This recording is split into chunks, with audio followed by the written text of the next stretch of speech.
ఇప్పుడున్న వాళ్ళలో డైరెక్టర్స్లో చాలా ఫ్యూ మెంబర్స్ అని చెప్పొచ్చు. మూవీతో పాటు యాక్టర్ సినిమా వస్తుందంటే ఆ సినిమా కోసం ఎంత వెయిట్ చేస్తారో ఆ యాక్టర్స్తో పాటు ఈక్వల్గా మీ గురించి వెయిట్ చేస్తారు. సందీప్ గురించి తెలుసుకోవాలి, సందీప్ ఏం మాట్లాడబోతున్నారు, సందీప్ ఏం చెప్పబోతున్నారు అని. ఉన్న యాక్టర్స్లో ఫ్యూ డైరెక్టర్స్లో మీరు ఒకరు. How do you take it? Very glad, very happy. ఒక డైరెక్టర్ కోసం టికెట్ కట్ అవుతుంది అంటే which is very good. It's the trust. Arjun Reddy యానిమల్లో whom do you relate more? With whom? I relate to both. Yeah, there are traces of me in both. Okay. మనం same film writer traces ఉంటాయి స్టోరీస్లో. నేను ఏ story రాసినా నా thought, నా traces అయితే ఉంటాయి అని అనుకుంటున్నాను. కంప్లీట్గా వేరే వాళ్ళలాగా ఆలోచించేది కథ రాయలేదు కదా. So yeah.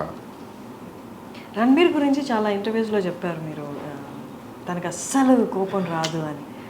ఒక సాధు లెవెల్స్ ప్రశాంతంగా ఉంటాడు. ఒక సాధువుకి ఉన్నంత ప్రశాంతత ఉంది రణబీర్కి. అది ఎట్లా వచ్చిందో నాకు అర్థం కాదు. ఎంత కేవ్స్ ఉన్నా కూడా అసలు ఎటువంటి డిస్టర్బెన్స్ కనిపించదు ఫేస్లో. అది ఎట్లా వస్తుందో అది. మీకు ఏమైనా అనిపించింది ఆయన చూసినప్పుడు మేబీ నాలో ఈ యాంగర్ కొంచెం తగ్గించుకోవాలి? చాలాసార్లు అనిపించింది. మార్పు వచ్చిందా మీలో? రాదు కదా. రాదా?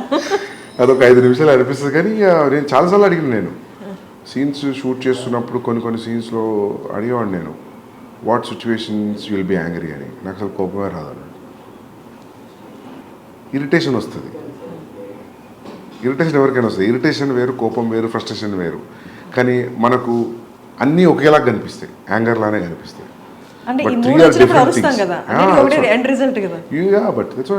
You shout out of irritation, frustration and anger also.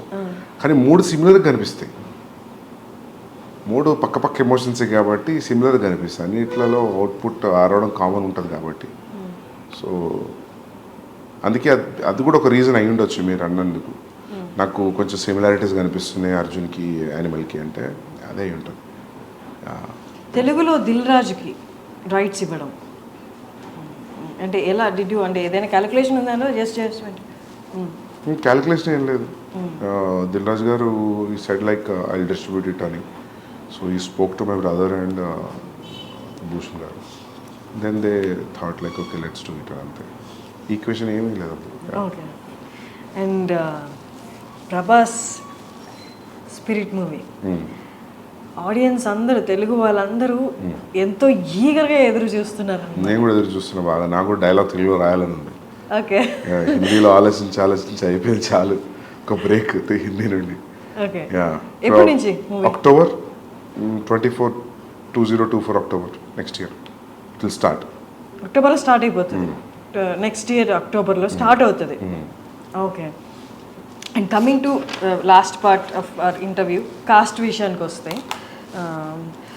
నేను మ్యూజిక్ చూస్తే చాలామంది ఉన్నారు. మ్యూజిక్ బ్యాక్గ్రౌండ్ స్కోర్ వచ్చి హర్షవర్ధన్ రామేశ్వర్, అలా కాకుండా ఇంకా చాలా పేర్లు ఉన్నాయి. ఏంటి, ఎందుకని అలాగా? బాంబేలో అట్లా అయిపోయింది actually. Multiple composers. So actually నేను ప్రీతం గారితో వెళ్తాం అనుకున్నాను. కబీర్లో కూడా అంతే, మల్టిపుల్ కంపోజర్స్. సోలో వెళ్దాం అనుకున్నాం. But first song చేశారాయన.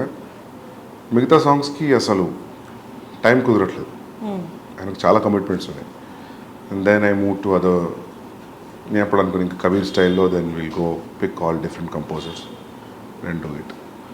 And songs release అయినప్పుడు నార్మల్గా డోప్. యా. ఫస్ట్ సాంగ్ ఫ్లైట్లో సీన్ కానీ అమేజింగ్. మీరు ఎన్ని రోజులు కూర్చున్నారు మ్యూజిక్ సాంగ్స్ ఫైనలైజ్ చేయడంలో? ఫస్ట్ సాంగ్ అయితే పాండమిక్లో జరిగింది, జూమ్ కాల్లో నాకు ప్రీతంకి. So it took almost like 1.5 months, 2 monthsలో he made me hear the tune.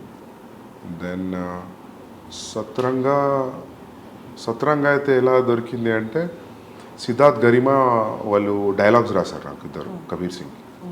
So వాళ్ళ లాస్ట్ ఇయర్ వాళ్ళ ఇంటికి, సిద్ధార్థ్ ఇంటికి వెళ్ళాను నేను దివాళీ పార్టీకి. అక్కడ దివాళీ పార్టీ జామయ్యారు, అందరు అక్కడ పాటలు పాడుతున్నారు. ఒక పాట పాడుతున్నారు. ఆ పాట నేను ఎక్కడ వినలేదు. ఈ పాట ఎక్కడిది అని అడిగాను. అంటే సిద్ధార్థ్ గరిమా మేము రాసామన్నాడు. శ్రేయస్ ట్యూన్ శ్రేయస్ది. Shreyas was on guitar and singing. Like అసలు నాకున్న సిచ్యువేషన్కి రెడీగా ఉంది సాంగ్ అది. నాకు ఈ సాంగ్ కావాలని చెప్పాను. శ్రేయస్ థాట్ ఏదో పార్టీ కదా ఏదో జోష్లో అని ఉంటారు అనుకున్నాను. Next day I call in to the office and I took the song. దాని హుక్ లైన్ అంతా రెడీగా ఉంది, మధ్యలో లైన్స్ ఇంకా నా సిచ్యువేషన్ దగ్గర రాశాను. సో ఆదా థెరా ఆదా మేరా ఇస్కా ఐసే పూరా హువా చంద్రమా, it was so apt for my Karwa Chauth night scene ఆ పాటకి. అట్లా దొరికిపోయింది నాకు.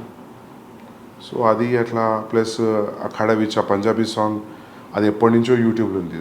దానికి ఒక 400-500 వ్యూసే ఉంది. So I call the artist I met Manan Bhardwaj did composing music. He remove it from the YouTube. Then I used in my film. అది కూడా రెడీమేడ్ దొరికింది నాకు, which is very much apt to my situation. అది ఆయన ఎప్పుడో 30 ఏళ్ళ కింద రాసుకున్న పాట. అది ఇంతవరకు ఎవరు యూజ్ చేయలేదు ఎక్కడ.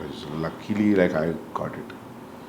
సో యా అవి ఇంకోటి పెహ్లే భీ మే అనే పాట ఉంది విశాల్ మిశ్రాది.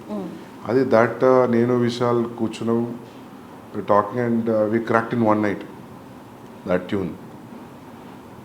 అండ్ లిరిక్స్ రాజశేఖర్ గారు రాశారు. దెన్ దట్ ఆల్సో లైక్ ఎంత 15-20 days. దెన్ దాన్ని ఇక్కడ అనంత్ శ్రీరామ్ గారు రాశారు. Anant Sriram took every song 2 days. 18 days 6 songs అయిపోయింది. సో ఇంకా క్లైమాక్స్లో వచ్చే సాంగ్ ఒకటి ఉంది, ఇది ట్రైలర్లో వచ్చిన సాంగ్. దట్ అది 2 years అయింది నా దగ్గరికి వచ్చే ట్యూన్. అదొక పాత ట్యూన్ ఉంది, ఒక టప్పే ఫోక్ ట్యూన్స్ అంటారు పంజాబీలో. ల్యాంబోర్గిని అనే పాట ఉంది, ఐడియా ఉందా మీకు? పంజాబీ సాంగ్ ఉంటుంది. అది చిట్టా కుక్కడ్ అనే ఒక పాట ఉంది సిద్ధార్థ్లో. It's all same tunes. You see ఇది కూడా సేమ్ ట్యూన్, ట్రైలర్లో వచ్చిన tune, but the lyrics are different. అది ఆ ట్యూన్ నాకు ఆల్మోస్ట్ నేను ఆ సాంగ్ ఒక 10 ఏళ్ల పైనుంచి వింటున్నా. ఒక 1980sది ఒక వీడియో ఉంటుంది యూట్యూబ్లో, పాత పాట. అంత అమ్మాయిలంతా కూర్చొని పంజాబీగా పాట పాడుతుంటే ట్యూన్ అదే. అది నాకు మస్తు ఇష్టం ఆ పాట. ఆ ట్యూన్ ఎప్పటి నుంచో హాంట్ ఉండే నాకు. నేను అనుకున్న ఈ ట్యూన్ మీద ఒక పాట అనుకున్నా. కబీర్ సింగ్ అప్పుడు అనుకున్నా కానీ నాకు కుదరలేదు. సో ఆ ట్యూన్ గుర్తుండిపోయింది. దెన్ దానికి ఇప్పుడు ఈ పాట రాస్తాను. అది సాఫ్ట్ ట్యూన్. దీనికి మొత్తం ఫాదర్ లిరిక్స్ వచ్చి అసలు ఇది ఎక్కడో ఉంది పాట, but basic tune Punjabi tappe. So అట్లా మ్యూజిక్ అంతా ఒక్కొక్కరు దగ్గర నుంచి డిస్ట్రిబ్యూట్ అయిపోయింది. And I'm very happy. Music is a chartbuster today. They are saying it will be bigger than Kabir Singh music. అంటే రష్మిక ఎలా వచ్చారు ఈ ప్రాజెక్ట్లోకి? ఎనీవన్ సజెస్టెడ్ ఆర్ యూ అంటే మీ సెలెక్ట్ చేసుకున్నారు? నేనే అనుకున్నా రష్మిక బాగుంటుందని అనిపించింది. ఫ్రెష్ పేరింగ్ అనిపించింది. Ranbir and Rashmika, they are looking good. First meeting when they met, when they sat, when they talking, I thought like my half of the job is done. The casting is right. మళ్ళీ మీరు ఎప్పుడు దొరుకుతారో తెలియదు కాబట్టి quiet lengthy interview అనమాట. మీరు మళ్ళీ దొరికే వరకు I wanted everything to be covered. Kabir Singh, Arjun Reddy and animal. So all the very best.